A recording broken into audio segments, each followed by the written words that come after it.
Hello, Internet. I'm so glad you could join me today. Please, pull up a seat. Relax. Have yourself a nice, warm drink. In the Café der Pedanterie, you're among friends. Pretentious, nerdy, owly friends. Comfortable? Good. Then let's get started. Badass. Name me a few things you think of when you see or hear that word. Sunglasses, motorcycles, holding a gun sideways, explosions, ninjas, not giving a fuck, taking out a room full of armed thugs without breaking a sweat. A ninja, with sunglasses, riding a motorcycle, away from an explosion, set off by shooting a gun sideways, into a room full of armed thugs, taking them all out without breaking a sweat or giving a fuck. Abraham Lincoln. Chances are, if that name and badass are associated in your mind, either you're a history major, for which you rightfully deserve a place on the list of badassery, or you are familiar with a certain recent work by Mr. Seth Grahame-Smith, either his original 2010 novel or the 2012 film adaptation. That work is, of course, Abraham Lincoln, Vampire Hunter. The premise is like a joke. It is a joke. What could be more ludicrous than Honest Abe using deadly axe kata to take out legions of the undead? And also to make trees explode. The idea is more akin to something one would find on an ironic hipster t-shirt than the subject of a full-length work. Grahame-Smith knew this from conception to execution, readily admitting that the title's a joke. And despite this, he chose not to go the route of outright comedy, which would be, one would think, the obvious way to sustain such a premise for longer than, oh, say, 2 seconds. He says of the premise, "It's very easy to fall into doing it as a lark and making a joke of the whole thing. What we chose to do, and what I chose to do in the book, is to take an absurd premise and treat it very seriously and do it very straightforward. We never wink at the audience and say, ha ha, we know how silly this all is." This is what gives the property a higher degree of badass than it might otherwise enjoy. The task of taking an absurd premise and crafting it into something that has any semblance of seriousness and believability can, in itself, be badass. From there, the badassness rubs off on the work itself, and the serious tone doesn't cheapen the over-the-top elements the way a joking tone would, thus making those over-the-top elements seem more awesome than comical. Are you following me so far? Well, let's back up for a moment and talk a little more about what exactly makes something or someone badass. In a broad sense, badass is a substitute for the word awesome. And I'm not referring to awesome in the sense of like totally an awesome 80s featuring an awesome Atari game control, but in the traditional sense of the word, meaning inspiring awe. Any of the entries on our brainstorming list could be said to inspire awe. People who wear sunglasses often call to mind rebels, and people admire rebels for carving their own path, not letting anyone get in their way. Motorcycles have many of the same associations, and they're powerful, impressive machines in their own right. Explosions are perhaps the epitome of awe itself. The word is pointless, however, if it's indistinguishable from awesome. While the word badass is often used to refer to things that are awesome, it's more often used as a noun that refers to a specific person. A badass with a capital B, as it were. For example, Indiana Jones is a badass. The Bride is a badass. Black Widow is a badass. I'm in the middle of an interrogation. This moron is giving me everything.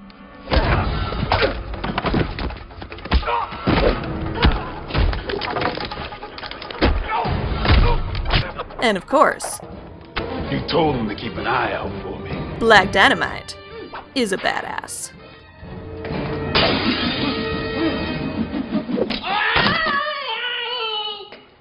I threw that shit before I walked in the room!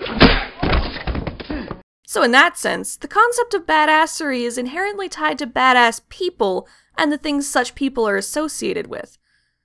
However, This is still a very broad concept, and indeed, what's badass to me may not be badass to you. So for the sake of this video, let's pin down a more specific definition of what constitutes a badass. Here's my favorite definition of the term from Urban Dictionary.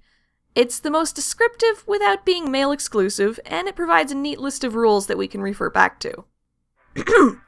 A badass isn't someone who wears ripped leather jackets, isn't someone who breaks stuff to look tough, and isn't someone who fights for the fun of fighting.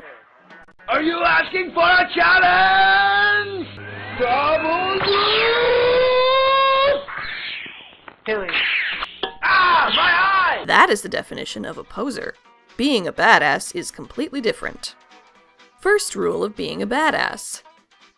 A badass does not talk about being a badass. Period. First rule of Fight Club is, you do not talk about Fight Club. Children of history, man. Second rule of being a badass does not try to be a badass or look tough. A badass simply is a badass. 3. A badass stays true to themselves always. This means being themselves, for themselves, and not being fake to impress others. 4. A badass does not give up. Badasses will always push themselves for the better, no matter how hard it gets. 5. A badass is not a jerk. A badass does not prey on the weak, and shows kindness in return to those who are kind. I volunteer as tribute! Note, this rule may be bendable for certain villainous badasses. 6. A badass knows his or her limits. Don't be stupid. You're not Superman. You'll die if you jump off a building. He's done. Note, rule does not apply if you are Chev Chelios. My name is Chev Chelios, and today I didn't die. And 7. A badass does not make enemies or go looking for fights. They do not engage in fights that aren't worth fighting either. You kids today are nothing but punks. Sissified. So quick to pick up a gun. You win some, you lose some. But you live. You live to fight another day. So, what Mr. Grahame-Smith essentially set out to achieve was to write something that wasn't simply good for a laugh, but one which readers and viewers would be inexorably drawn to through sheer force of badassery. This is smart. A laugh is a good hook, a way to get people to look twice. But it can too often be fleeting. Awe makes people stay around a while longer, jaws metaphorically or literally slack, as they gaze upon the force of nature that is the badass, wishing that they too could be so cool. Though, in a way, Mr. Grahame-Smith picked an easier task than one might think. Writing a coherent, well-paced story that an audience will stay engaged in, that's the difficult part. The actual task of making Abraham Lincoln believable as a badass vampire hunter, that work is less difficult because Abraham Lincoln is already a badass. At least, he is in popular consciousness. For many, the name Abraham Lincoln means the hat, the beard, the cool coat, and 70 years ago. If they do know more, then they know he freed the slaves, reunified the nation, and was assassinated for being too awesome. They know him as a larger-than-life, idealized unifier. In other words, as one of the great American badasses.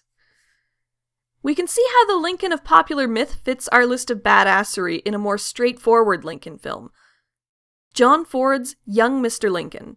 This film may not show anything of the well-known presidential years, focusing instead on his time as a lawyer in Springfield, but it portrays the kind of man that people see Lincoln as, or wish he was. He is self-assured and yet self-debasing. I'm not saying you fellas are not right. Maybe these boys do deserve to hang. But with me handling their case, don't look like you'll have much to worry about on that score. All I'm asking is to have it done with some legal pomp and show. That's all right. Absolutely right. He has physical power, but uses threats of it sparingly, preferring words over actions. Gentlemen, Did you ever hear about the time in the Black Hawk War when I butted two fellas' heads together and busted both of them? He is offered help and compromise in the course of his struggles, but never once strays from his principles. I'm older lawyer with more experience to help you out tomorrow. Are you suggesting that I retire, Judge, or... I'll speak to Mr. Douglas and get him to act in a sort of advisory capacity. I'm sorry, Judge, but I'm just not the sort of fella can swap horses in the middle of a stream. He seems to have innate knowledge of who is good and deserving of his kindness and geniality. Who are you? I'm your lawyer, ma'am. And who is a tweed-panted scumbag who's gonna get his in the end? You say your name's J. Palmer Cass. Yeah? What's the J stand for? John? Anybody ever call you Jack? Yes. Why J. Palmer Cass? Why not John P. Cass? Anything the matter with John P? No, but... Does J. Palmer Cass anything to conceal? No. Then what do you part your name in the middle for? Well, I got a right to call myself anything I please as long as it's my own name. Well, if it's all the same to you, I'll just call you Jack Cass. Seriously, it borders on a superpower. His ability to distinguish right and wrong is treated with a near divine reverence. Most importantly of all, he seems to do all of this effortlessly, and with an air of predestination, as if the world already knows that he's destined for greatness, and is praising him for it before it's even happened. Look at his introduction. Listen to that loving strings piece that kicks in. See how casual he looks as he walks up to the stoop, and then the reverent low angle that follows. This is film shorthand for, isn't it amazing? He's such a humble man in a humble place. But think of where he'll go from here. Do these people realize whose presence they stand in? If they knew, they'd be jumping his fucking bones right now. God, pump in more strings. We don't want to lose this moment. I would love to get into a full analysis of how Ford's film portrays Lincoln and his mythology, but that would be getting off track. Perhaps another time, when you come to sit with me again. In another series, because I'm not actually continuing this one. The point I want to make by bringing it up here is that it isn't hard to make people believe that Lincoln is an exceptional man, bordering on the superheroic and even messianic. And Ford didn't even have to add vampires to do it. Looking at it this way, ALVH doesn't require much more effort than Mr. Grahame-Smith's previous outing, Pride and Prejudice and Zombies. Instead of peppering existing text with references to the undead, he stepped up to writing an existing story in his own words, and then peppering that with references to the undead. I probably have more in common with Snooki than I do with, certainly with William Shakespeare. Still, I believe there is more going on than just a simple mashup of history and horror.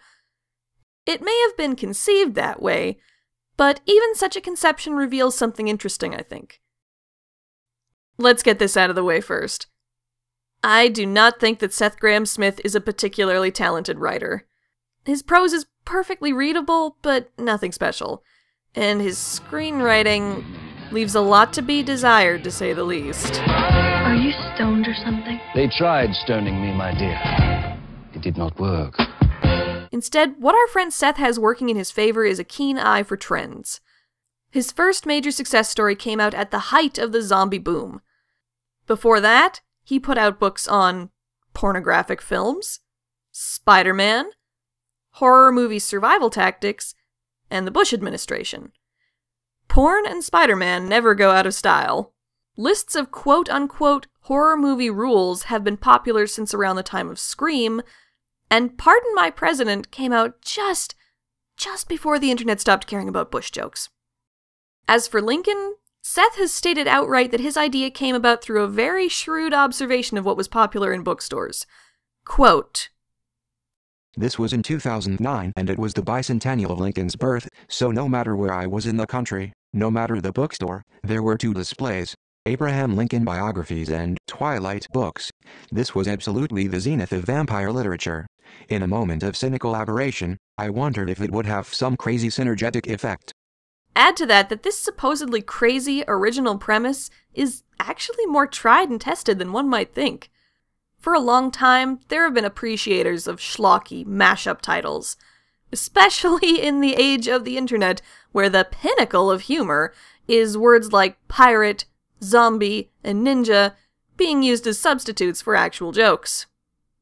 Here is a short list of some recent titles that exist.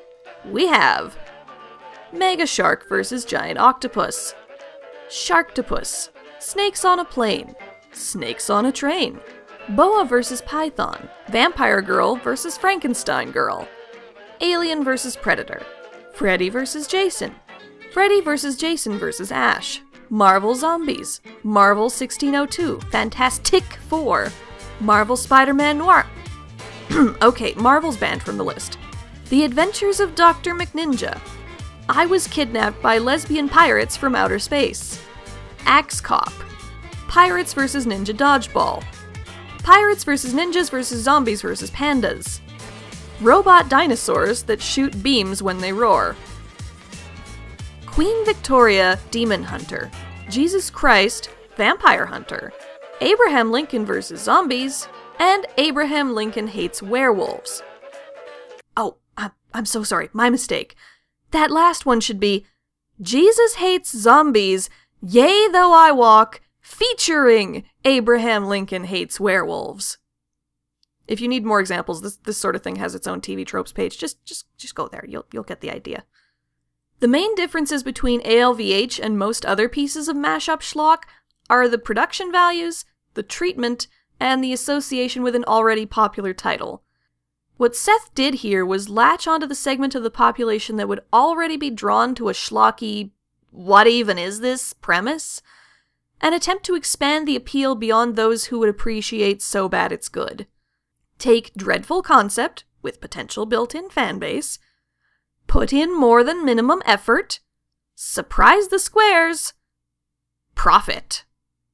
This works somewhat, but not as well as it could. To get a truly remarkable work, one needs to be closer to the extreme ends of the quality spectrum.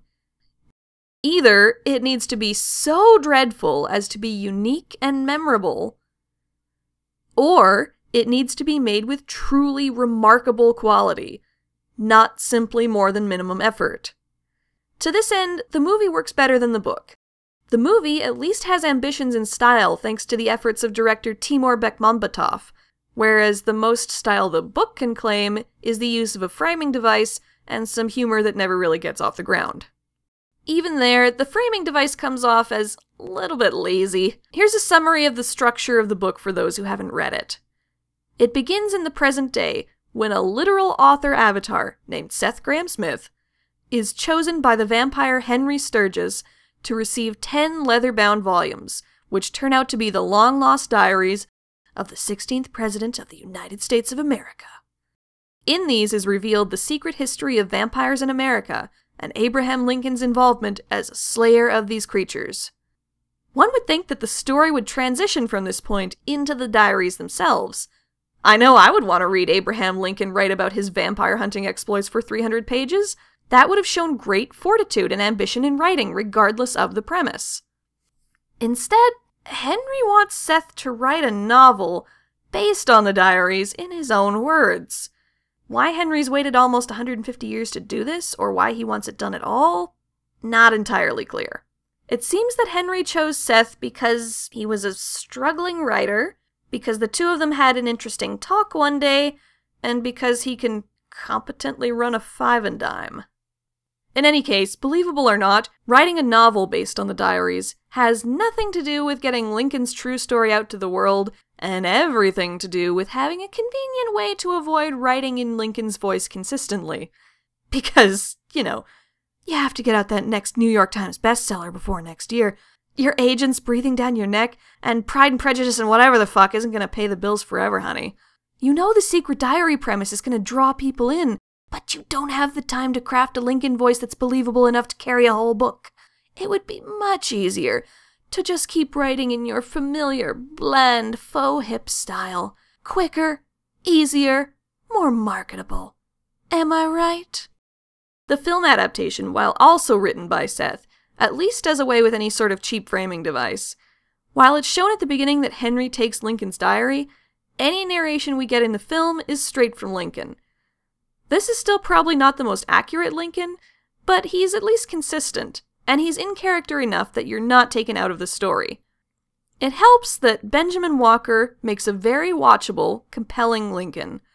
He plays the up-and-coming president/vampire slayer with appropriate uncertainty and awkward fumbling, but with a clear capability for great things. Later, when we jump forward into the beard-sporting years, he plays the role with appropriate gravitas and command of the situation. Never mind that in both time periods, he pulls off the required action scenes with such power and yet such grace that you can't help wanting to follow the story just to see more of that fancy axe work. Also, and I just have to say it, Walker made the 16th president hot. I don't know about any other lady owls out there, but for this one at least, I would not mind burrowing into his frock coat, if you catch my drift. Fun piece of trivia, by the by, Mr. Walker's a better-known actor on the Broadway stage, where one of his major roles was the title character in the emo punk rock musical Bloody Bloody Andrew Jackson. Ladies and gentlemen, Governor Andrew Jackson! Yeah! That's right, motherfuckers! Jackson's back! Oh, 1, 2, 3, John Madden tried to be an American Idol. Jefferson tried to be a rock star. Madison tried to make a presidency Bible. James Monroe was a douchebag. So, rest assured, Mr. Walker has all the relevant experience needed to play a sexy pants historical revisionist American president. Now, if only ALVH featured a song about hunting down Confederate vampires, then maybe we'd have a perfect film. 1, 2, 3, 4. Vampirism, kill, kill. Vampirism, kill, kill. This is the age of, this is the age of, this is the age of Lincoln. But all joking aside, I do think it's Walker that makes the film work for me, in addition to the action. The ALVH book has elements of badass, but in a very superficial way, leans too much on things that were already badass before Seth Grahame-Smith got to them. The film has that too, and that's where its weakest points lie, like bland side characters, conventional superhero-ish origin story, and the lack of meaningful development for anyone but Lincoln. But I can forgive a lot of these faults, though, because the film injects the concept with its own original badass, Benjamin Walker as Abraham Lincoln. Just as Henry Fonda made a badass Lincoln in 1939, Walker owns his Lincoln in 2012, never once making you think twice about who you're watching or why he's awesome. He makes it look effortless, not at all forced, and that is the key. He doesn't try to look tough or be a badass. He just is. 1, 2, 3, 4. Populism, yeah, yeah. Populism, yeah, yeah. Populism, yeah, yeah. Populism, yeah, yeah. The age of, this is the age of Jackson. Take a stand against the elite.